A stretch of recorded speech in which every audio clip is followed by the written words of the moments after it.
Hello, free thinkers and libertarians. This is Colonel Liberty.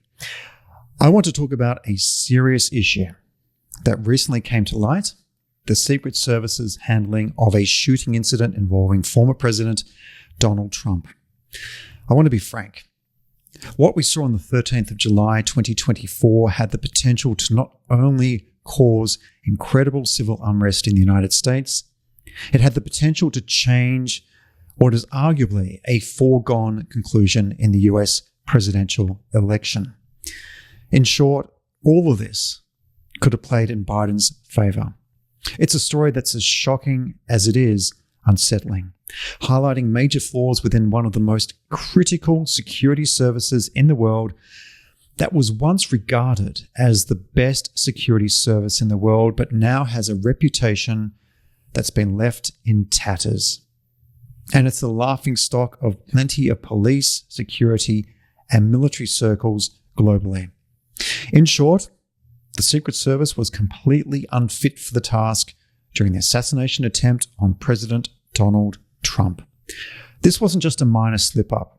It was a catastrophic failure that could have had dire consequences. The fact that Trump survived is nothing short of a miracle. If you didn't believe in miracles beforehand and divine intervention, well, you'd be hard-pressed to argue against them now. The fact that Trump turned his head at the right moment to avoid a bullet to his head, it just goes beyond the realms of human understanding. So what went wrong? The Secret Service, an organization that should be at the pinnacle of efficiency and readiness, was anything but. They were caught off guard, unprepared, and unable to effectively manage the situation. This wasn't just about poor training or a lack of resources. It goes deeper. It goes deeper to an obsession with diversity, equity, and inclusion, or DEI initiatives that have significantly weakened the agency and many other US government agencies. And by the way, this isn't just isolated to the United States. This is happening all around the Western world in countries like the United Kingdom, Ireland, Australia, and Canada. DEI, while important in many contexts, has overshadowed the core mission of the Secret Service: to protect and serve.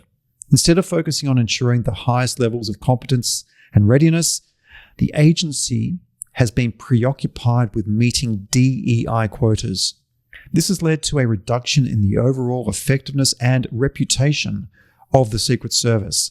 It's not just damaging, it's dangerous. The botched handling of the Trump shooting was a disaster waiting to happen. The agents were ill-prepared, and the agency's leadership seemed more concerned with appearances than with actual security. This obsession with DEI is not only harming the Secret Service's potential, but also putting lives at risk. When the primary focus shifts from security to social engineering, the results can be catastrophic. I mean, if you've watched the footage, you'll see what I'm talking about. You've got a cohort of Secret Service agents who weren't even tall enough to provide the level of physical coverage that any team of professional bodyguards, at a minimum, needs to provide. Contrast that to the recent Republican National Convention and you'll see a totally different story. But putting the height and size issue aside for a moment, the people on the ground were a complete embarrassment.